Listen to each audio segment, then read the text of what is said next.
Snoqualmie Pass, the grand stretch of road connecting eastern and western Washington, where they are otherwise separated by the Cascades.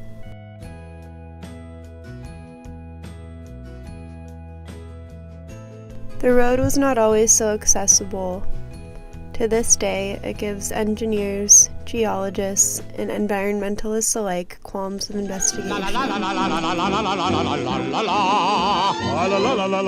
The pass was closed for literally half a year before 1930. Severe weather conditions and unsafe roadways simply made it impossible for the pass to remain open.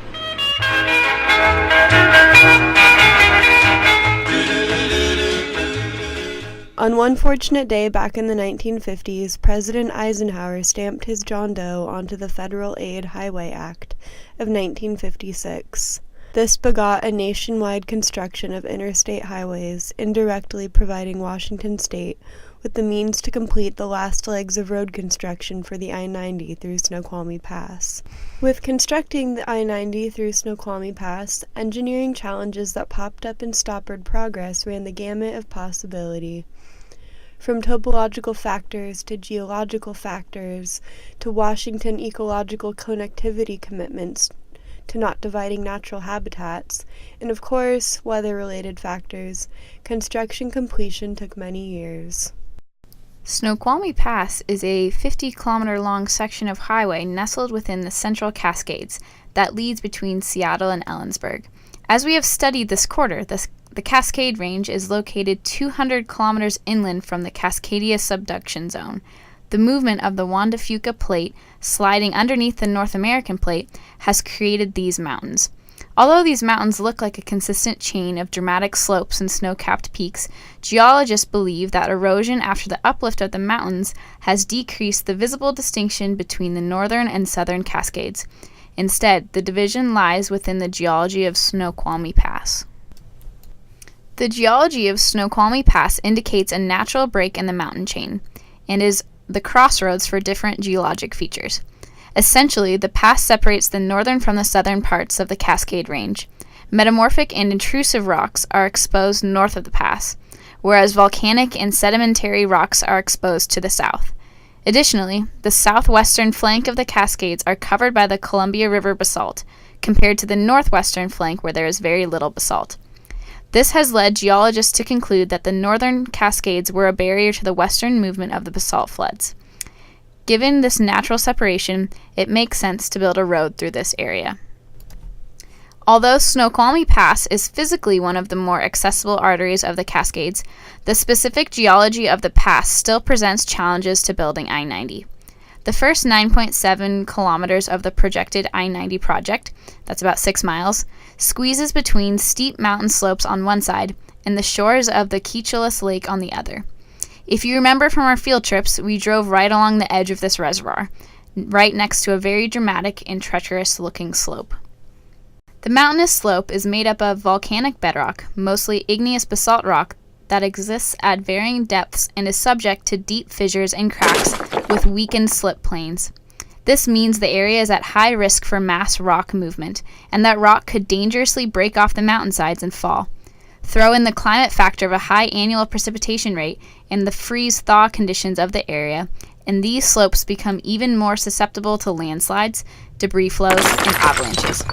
Building I-90 through here is challenging as there is serious danger for debris to land on the road and vehicles. According to Norm Norish, principal of Wiley and Norish Rock Engineers, Inc., rock conditions in volcanic terrains are highly variable and defy accurate characterization.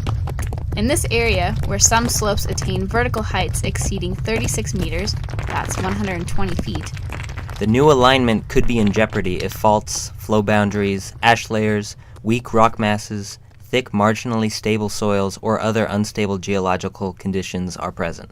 Just to reiterate this danger, in 2005, Snoqualmie Pass was closed due to a major rockfall. After the initial rockfall, yet another 400 cubic yards, or 40 dump trucks worth of debris, was poised to fall.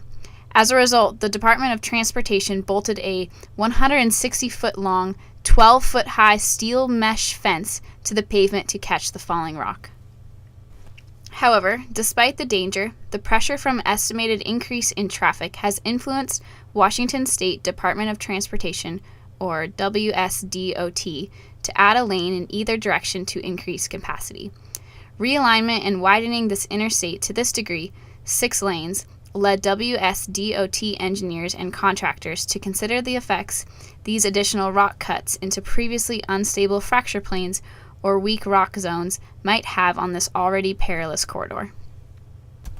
WSDOT commenced an extensive drilling operation on the mountain slopes and in the lake bed, with the goal of acquiring geotechnical data.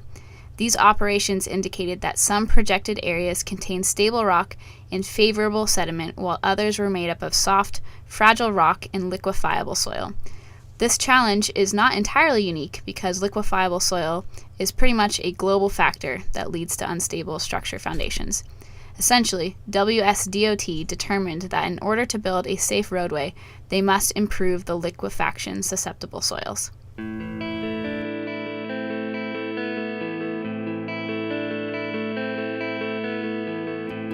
To make construction of I-90 even more difficult, further investigation in the field led to the discovery and coining of Slide Curve, a series of linear depressions across a particularly importunate slope. The fissure in question was nearly 4 feet in length and nearly 30 feet deep, indicating displacement of large amounts of bedrock.